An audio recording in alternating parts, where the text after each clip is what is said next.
Bismillahirrahmanirrahim. Assalamualaikum warahmatullahi wabarakatuh. Waalaikumsalam warahmatullahi wabarakatuh. Ya. Apa kabar semuanya? Baik, Miss. Alhamdulillah baik. Alhamdulillah ya, baik. Nah, hari ini pembelajaran kita di jam keempat. Semoga semuanya masih tetap semangat ya, gitu. Nah, ini masih pada semangat insya Allah ya. Nah, sekarang sebelum kita mulai pembelajaran, alangkah baiknya kita mulai dengan membaca doa. Ya, ketua kelasnya.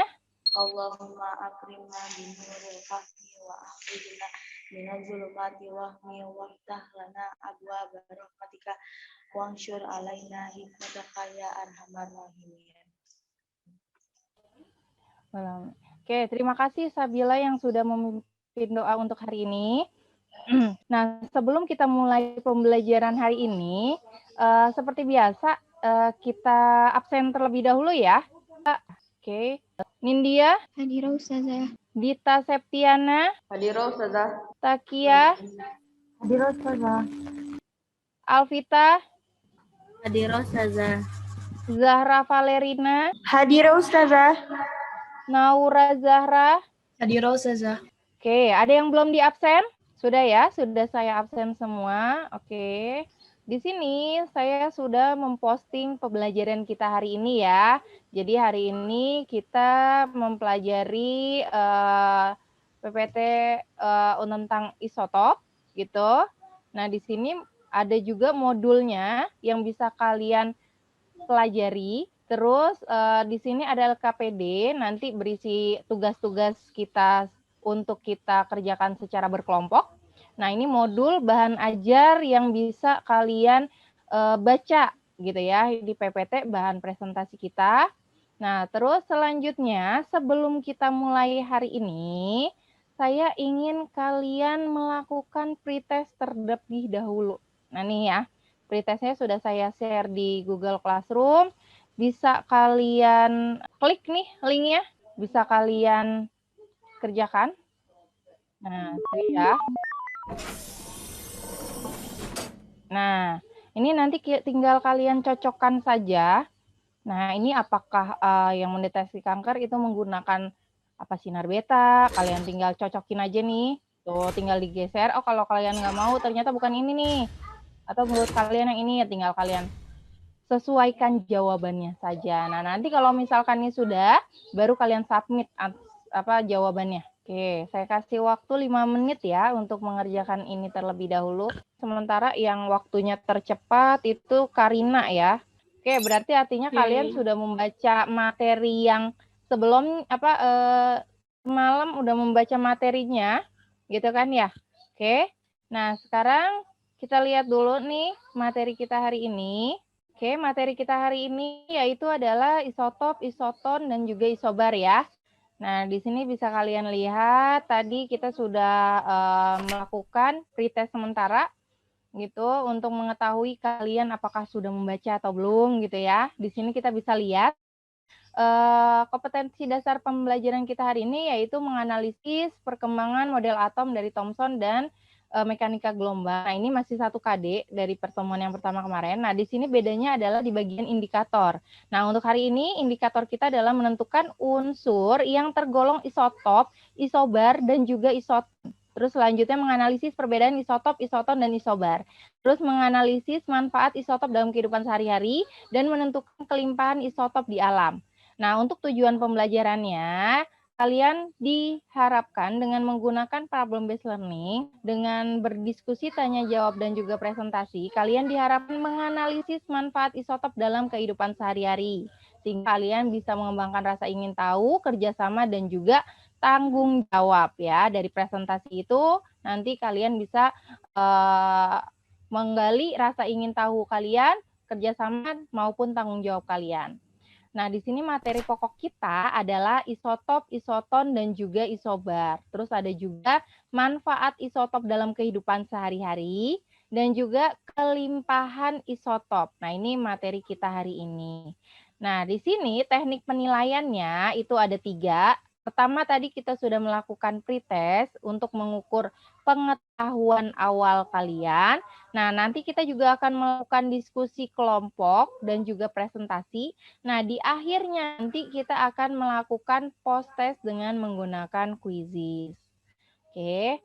Nah, sampai sini ada yang mau ditanyakan? Nah, selanjutnya saya mau tanya nih, sebelum kita mulai pembelajaran hari ini, ada yang tahu ini gambar apa? Kayak gambar Coba ada orang yang... meniup trompet. Oke, orang meniup trompet. Ada lagi yang melihat gambar ini, gambar apa? Gambar wajah. Gambar wajah. Oke, bagus sekali ya. Nah, dari sini kita bisa melihat bahwa sebenarnya dari satu gambar ini kalian bisa melihat 2 sisi gambar ya. Itu ada orang yang meniup trompet dan juga kalian bisa melihat ini gambar sosok wanita, siluet wanita dengan rambutnya yang terurai. Nah, di situ kalian bisa mengetahui bahwa sebenarnya dua-duanya itu benar gitu. Maka dari itu kalian jangan pernah takut untuk mengemukakan pendapat. Jadi bisa aja pendapat kalian itu sebenarnya semuanya benar gitu ya. Jadi janganlah takut untuk mengemukakan pendapat begitu. Jadi ini motivasi yang saya sampaikan hari ini. Nah, sebelum kita masuk pembelajaran ini, ada yang masih ingat pembelajaran kita sebelumnya? Ini dari kata-kata yang saya acak, dapat menyusun sebuah kata apa ya? Dari huruf yang saya acak? Proton. Proton, oke, bagus. Proton itu apa ya? Yang bermuatan positif. Oke, partikel yang bermuatan positif, bagus. Terus yang kedua ini kata apa? Elektron. Oke, elektron. Elektron itu apa? Partikel yang bermuatan negatif. Oke, bagus ya. Itu elektron merupakan partikel yang bermuatan negatif. Selanjutnya ini apa? Oke, teori atom. Bagus. Ya, kalian masih ingat ya. Dari gambar ini, gambar apa ya yang kalian lihat ini? Fosil. Fosil apa? Fosil dinosaurus. Oke, fosil dinosaurus. Dari fosil dinosaurus ini, apa yang bisa kalian, apa kalian bisa mengetahui umur dinosaurus? Bisa. Enggak. Oke, ada yang jawab enggak, ada yang jawab bisa. Oke, kita lihat ya, sebenarnya bisa nggak sih dari fosil itu kita bisa mengetahui dinosaurus. Nah, sekarang kita lihat ya, bagaimana sih cara ilmuwan memperkirakan umur fosil dinosaurus. Nah, itu nanti kita lihat di slide selanjutnya. Nah, sebelumnya saya liatin lagi ini gambar apa? Apel. Apel. Selanjutnya ini buah apa? Strawberry. Strawberry. Yang di bagian bawah ini apa? Makanan kaleng, ya kan? Nah, pernah nggak sih kalian berpikir gitu, kenapa ya makanan kaleng kok nggak basi-basi gitu kan ya? Tuh kayak bentuk sarden, itu kan udah dimasak, tapi kok nggak basi, kenapa gitu ya? Terus di sini saya punya nih, ada 2, yang satu wortel lokal, yang satu wortel import. Nah, yang kalian lihat, kenapa sih pernah nggak timbul di ini pikiran kalian, kenapa buah dan sayuran import itu lebih tahan lama? Padahal kan yang namanya import dia datangnya dari luar negeri ya, contohnya tuh kayak apa namanya wortel import ataupun apel import. Kenapa dia bisa bertahan lama? Karena ada pengawetnya. Oke, ada pengawetnya. Terus ada lagi? Nah, terus ini juga nih, kenapa sayuran ini bisa tahan lama? Nah, di sini yang akan kita bahas ya. Nah, di sini manfaat dari kehidupan sehari-hari, dari manfaat isotop dalam kehidupan sehari-hari. Yang pertama, kasus yang pertama, kita bisa lihat tadi ya. Nah, di sini kegunaan dari, ini saya ambil artikelnya dari Kompas gitu ya. Kegunaan unsur radioaktif dalam bidang medis, arkeologi, dan juga energi. Nah, di sini kalian bisa lihat contoh penggunaan dari karbon C14 ya, yang digunakan untuk mendeteksi kelainan metabolisme. Nah, ini bisa kalian baca ya. Ada yang tahu berdasarkan artikel ini? Gimana sih peneliti itu bisa meneliti umur fosil? Menggunakan karbon 14. Karbon Oke, 14. menggunakan karbon 14. Nah, sekarang tadi kan dibilang ada karbon 14 ya, padahal biasanya kita mengenal karbon 12 ya. Nah, apa sih persamaan dari karbon 12, karbon 13, dan karbon 14? Apa yang sama?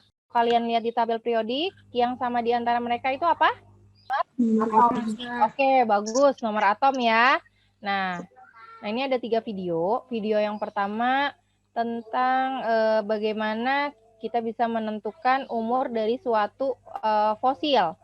Nah, nanti video yang kedua itu saya ambil dari Batan yang kedua. Jadi biar kalian tahu proses dari radiasi pada makanan gitu ya. Jadi kenapa makanannya itu nggak cepat busuk gitu. Nah, itu nanti kalian bisa lihat. Nah, ini bisa kalian lihat dulu videonya. Coba tebak, sudah berapa lama Sultan Yogyakarta yang pertama meninggal? Jawabannya mudah. Kurangkan saja tanggal hari ini dengan tanggal kematian sang sultan. Tapi, bagaimana kalau kita ditanya, sudah berapa lama Firaun Mesir yang pertama meninggal? Atau, sudah berapa lama kucing kesayangannya meninggal? Pertanyaan semacam ini tampaknya selalu bisa dijawab oleh para peneliti benda purba.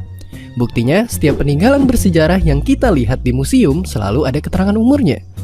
Namun seperti pertanyaan ini, pernahkah kalian penasaran bagaimana para peneliti bisa tahu umur mumi, prasasti, atau benda-benda purba lainnya? Padahal mereka jelas belum lahir pada zaman itu. Apakah mereka cuma asal tebak? Atau jangan-jangan para peneliti ini diam-diam punya mesin waktu? Ternyata pengukuran umur benda purba bisa dilakukan secara ilmiah tanpa perlu time travel, yaitu dengan teknik dating. Bukan dating yang itu, tapi dating yang lainnya. Teknik dating benda purba sendiri terbagi menjadi 2, yaitu relative dating dan absolute dating. Oke, pertama-tama segala hal yang ada di alam semesta ini terdiri dari materi yang amat sangat luar biasa kecil bernama atom. Ada satu jenis atom yang pasti dimiliki semua makhluk hidup, yaitu atom karbon. Atom karbon sendiri terdiri dari kakak beradik yang disebut sebagai isotop. Buat belajar karbon dating, kita akan berkenalan dengan kakak beradik yang bernama karbon 12 dan karbon 14. Karbon 12 adalah isotop karbon yang paling sering kita temukan di alam. Sementara saudaranya, si karbon 14 tercipta setiap hari saat sinar kosmik menerobos masuk ke atmosfer bumi, kemudian mengenai unsur atom terbanyak di udara, yaitu nitrogen. Setiap hari, kakak beradik ini diserap oleh tumbuhan melalui proses fotosintesis. Tumbuhan inilah yang kemudian dimakan oleh makhluk hidup lain termasuk kita. Nah, saat kita mati, hal unik terjadi. Jumlah karbon 14 dalam tubuh kita akan mulai berkurang, sementara jumlah karbon 12 tidak berubah. Itu disebabkan karena karbon 14 bersifat tidak stabil. Supaya bisa stabil, karbon 14 harus mengalami peluruhan kembali menjadi atom asalnya. Oke, itu tadi tentang karbon dating ya. Jadi udah terjawab nih, bagaimana sih cara peneliti melakukan penelitian untuk mengukur umur dari suatu fosil? Menggunakan karbon. Oke, menggunakan karbon C14. Kenapa yang digunakan karbon C14 bukan C12? C12 tetap di fosilnya nggak kemana. Oke, karena atom C12 itu dia stabil, bagus ya. Jadi atom C12 itu stabil, makanya dia tetap ada di tubuh. Jadi kalau misalkan stabil, walaupun kita mati, dia jumlahnya akan tetap. Tapi kalau misalkan karbon C14, karena itu komposisinya akan selalu berkurang gitu kan ya. Oke, nah sekarang kalian perhatikan yang kedua. Ini tentang proses irradiation makanan, gitu ya. Ini saya ambil dari Batam. Indonesia yang merupakan negara kepulauan terbesar di dunia sejak dulu sudah dikenal dengan ragam hasil bumi yang bervariatif dan berkualitas tinggi. Namun, industri komoditas pangan di Indonesia masih memiliki persoalan yang harus dijawab secara iklim dan cuaca ekstrim dapat mempengaruhi pertumbuhan mikroorganisme yang mengakibatkan pembusukan dan berpotensi menjadi racun dalam bahan pangan. Dengan teknologi iradiasi pangan, semua tantangan tersebut dapat diatasi. Oke, yang kedua ini tentang pemanfaatan irradiation pangan ya. Jadi yang kalian tangkap dari video ini apa tuh? Agar kayak kalian misalkan kan kalau beli kentang di supermarket itu walaupun mereka lama kan gitu, produknya udah lama, tapi kenapa sih tunas-tunasnya tuh nggak keluar gitu ya? Atau kayak wortel gitu, kenapa tunasnya nggak keluar lagi gitu kan ya? Sementara kalau kalian beli di tukang sayur baru beberapa hari, itu nanti kalau kita diamkan aja, ntar kan lama-lama tunasnya akan tumbuh muncul kembali. Nah itu kenapa? Dilakukan apa? Nah kenapa yang dipakai sinar gamma bukan sinar alfa atau beta? Sinar gamma Karena- dapat menembus hingga bakteri terdalam. Oke, bagus ya. Jadi karena sinar gamma bisa menembus dia daya tembusnya lebih kuat dibandingkan sinar alfa maupun sinar beta. Bagus ya. Sekarang kita masuk ke tugas kalian. Nah, di sini kalian karena di sini ada berapa orang ya? 22 orang ya. Jadi nanti saya bagi ke dalam 3 kelompok. Nah, nanti tugas kalian di sini mengerjakan LKPD yang ada. Gitu ya. Jadi ini langsung saya masukkan kelompoknya masing-masing.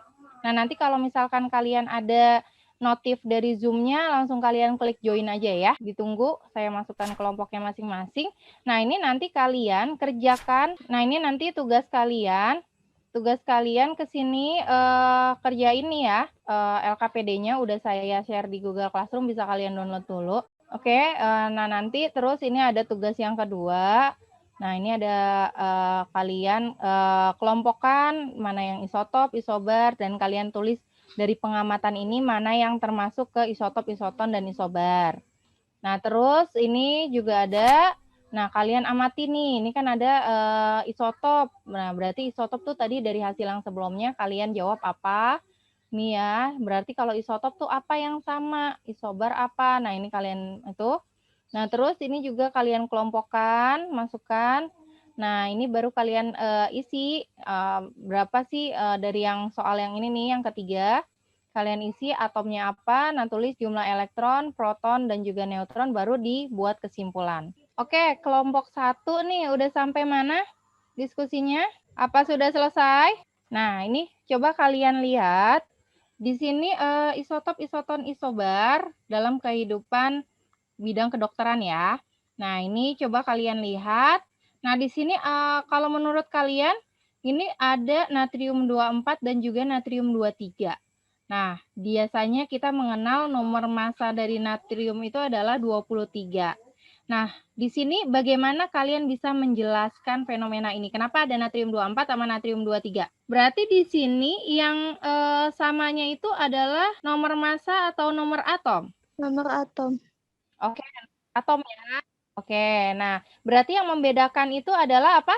Nomor massa. Oke, berarti yang sama nomor atom. Oke, nomor atom itu sama dengan jumlah proton. Nanti kelompok 1 kalian presentasi tentang ini ya. Nah, selanjutnya saya ke kelompok yang lain dulu. Kalian lanjutin presentasinya. Diskusinya. Kelompok 2 sudah sampai mana? Nah, ini coba kalian perhatikan ya kelompok 2. Coba untuk tabel isotop, isobar, dan juga isotonnya. Untuk tabel isotopnya, apa yang kelompok 2 bisa tarik kesimpulan nih? Nomor atomnya sama, Nomor Ustazah. atomnya. Oke, nomor atomnya sama. Kalau untuk isobar, coba kalian perhatikan. Apakah ada huruf yang sama? Angka yang sama? Massa atom yang Massa. Oke, massa atom, nomor massa, bagus. Kalau isoton? Neutronnya. Neutron, ya bagus ya. Nah, terus berarti di sini kalian bisa ambil kesimpulan. Untuk isotop itu apa sih yang sama atau apa menurut kesimpulan dari kelompok kalian tentang isotop? Nah, sekarang kelompok 3, coba kalian perhatikan. Nah, untuk isotop masih kalian dari yang sebelumnya ya? Dari yang LKPD yang halaman sebelumnya. Isotop itu yang sama apanya ya? Nomor atom. Oke, nomor atom sama. Berarti yang isotop mana aja nih? 39K 19 sama 40K 19. Oke, bagus. Terus yang isobarnya? Yang E sama yang F. Oke, yang E sama yang F ya. Nah ya, nanti kalian presentasiin ya. Ini saya balikin lagi ke semula ya. Oke, di sini berarti kita mulai langsung ya presentasinya. Untuk Oke, nih jawabannya udah ada yang saya terima. Nah, ini bisa dilihat ya. Oke, kita mulai dari kelompok 1. Nah, kelompok 1, tadi yang mau dipresentasiin, siapa yang mau presentasi kelompok 1? Ini saja. Oke, kelompok 1 ini jawaban dari kelompok 1 ya. Nah, berarti jawabannya berdasarkan tabel di atas, artikel di atas. Di sini ada artikel NA24. Digunakan untuk mendeteksi gangguan peredaran darah. Nah, berarti diskusinya hasilnya apa? Silakan kelompok 1. Oke, ya bagus. Ini jawaban dari kelompok 1 ya. Jadi, natrium 24 dan natrium 23 memiliki nomor atom dan jumlah proton yang sama. Oke, bagus ya. Ya, kelompok 2. Kelompok 2 tadi yang presentasi siapa ya? Oh, ya, Fatin, silakan. Nah, ini jawaban dari kelompok 2. Bisa dibaca? Yang Nah, pertama dari pertanyaannya ya. Isotop adalah? isotop dia adalah unsurnya sama tapi jumlah protonnya berbeda. Nomor atomnya sama tapi jumlah protonnya berbeda, masanya. Oke. Jadi di sini saya benarkan untuk kelompok 2 ya. Jadi isotop itu unsur yang memiliki nomor atom yang sama. Nomor atom sama berarti jumlah protonnya sama. Nah, yang berbeda adalah nomor massa. Oke. Lanjut kelompok 2. Kalau isobar dia unsur yang memiliki nomor massa yang sama tapi unsurnya berbeda. Isoton adalah unsur yang memiliki jumlah neutron yang sama. Oke, ya bagus kelompok 2. Nah, selanjutnya kelompok 3. Kelompok 3 tadi yang mau presentasi siapa? Ana saja. Karina ya? Oke, Karina untuk yang nomor 3 di sini. Ya, di sini isotop berarti yang mana aja? 3919 K dan 40 19 K. Oke. Isobar 49 K dan 40 20 K dan 40 18 K. Isoton. Oke, ya bagus. Isoton 40 20 K dan 39 19 K. 24 12 Mg dan 23 11 Na. Oke, bagus. Nah, berarti kesimpulannya apa dari kelompok 3? Isotop unsur yang memiliki jumlah proton yang sama. Isobar unsur yang memiliki nomor massa sama. Isoton unsur yang memiliki jumlah yang sama. Ya, oke. Ya, bagus ya presentasinya. Nah, di sini saya lanjutkan lagi. Rata-rata semuanya sudah menjawab sesuai dengan jawaban yang benar gitu ya. Nah, ini kita lanjutkan lagi pembelajaran kita ya. Kalau kalian lihat di sini untuk memahami isotop, bisa kalian lihat ya di sini. Nah, kalau kamu perhatikan di sini yang sama itu apa untuk isotop? Nomor atom. Proton. Oke, yang sama adalah nomor atomnya ya. Tuh. Nah, di sini berarti kita lihat lagi ya. Untuk isotop itu adalah atom yang mempunyai nomor atom yang sama gitu ya, tapi nomor massanya berbeda. Nah, di sini isotop kalau kamu perhatikan ya, isotop itu bisa menentukan massa atom relatif dan juga kelimpahan isotop di alam. Nah, rumusnya massa atom rata-rata sama dengan persen kelimpahan isotop A dikali massa isotop A ditambah persen kelimpahan isotop B dikali massa isotop B per massa isotop A ditambah massa isotop B. Nah, ini berarti persen massa A ditambah persen massa B dibagi massa A ditambah massa B ya. Nah, di sini kita lihat contohnya. Kobalt terdiri dari 70% isotop CO30 dan 30% isotop CO35. Jika isotop CO30 dianggap bermassa 30 SMA, dari isotop CO35 bermassa 35, tentukan massa rata-rata kobalt. Nah, di sini kalian bisa lihat massa rata-ratanya yaitu persen isotop dikali massa isotop 1 ditambah persen isotop 2 dikali massa isotop 2. Nah, terus ini kita dapat hasilnya 70% dikali 30 SMA ditambah 30% kali 35 SMA sama dengan 31,5 SMA. Gitu ya. Nah, ini contoh yang sama. Nah, lanjut di sini dari yang kita pelajari, kita bisa memperoleh manfaat isotopnya itu adalah ya oksigen 18 yaitu mengetahui mekanisme reaksi esterifikasi, Na24 mempelajari peredaran darah manusia, iodin 131 itu mempelajari kelainan tiroid, Fe59 mengukur laju pembentukan sel darah merah, CO60 pengobatan kanker, P32 itu mempelajari pemakaian pupuk, C14 menentukan umur fosil dan mengetahui kecepatan terjadinya senyawa pada fotosintesis. Nah, di sini kita lihat manfaatnya. Terus di sini kita bisa tahu selanjutnya isobar adalah atom dari unsur yang berbeda yang memiliki nomor atom berbeda tetapi nomor massanya sama. Ya. Nah, di sini bisa dilihat untuk tabel isoton, kalau kamu perhatikan ya tabel isoton. Nah, ini neutronnya sama seperti yang tadi kalian sampaikan. Nah, isoton merupakan atom dari unsur berbeda yang memiliki nomor atom dan nomor massa berbeda tapi mempunyai jumlah neutron yang sama. Nah, selanjutnya di sini ada isoelektron yaitu unsur yang mempunyai jumlah elektron yang sama. Nah, ini kamu bisa perhatikan jumlah elektronnya sama-sama 10. Nah, di sini dari ketiga pelajaran materi kita hari ini, ada yang bisa kalian ambil kesimpulan? Coba, ada yang mau memberikan kesimpulannya? Isotop memiliki nomor atom yang sama. Oke, kalau isobar? Memiliki nomor massa yang sama. Oke, kalau isoton? Memiliki jumlah neutron yang sama. Oke, bagus ya. Oke, berarti dari sini kita bisa ambil kesimpulan isotop, dia jumlah protonnya sama, isobar nomor massanya sama, dan isoton nomor jumlah neutronnya sama. Oke?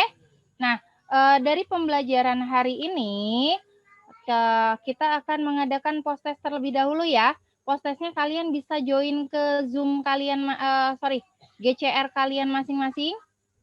Nah, ini kalian klik quizisnya ya. Nih, quizis. Ya. Tuh udah saya post. Tinggal kalian masuk aja ke linknya, terus kalian kerjakan. Ya, silakan dikerjakan. Boleh dikerjakan ya.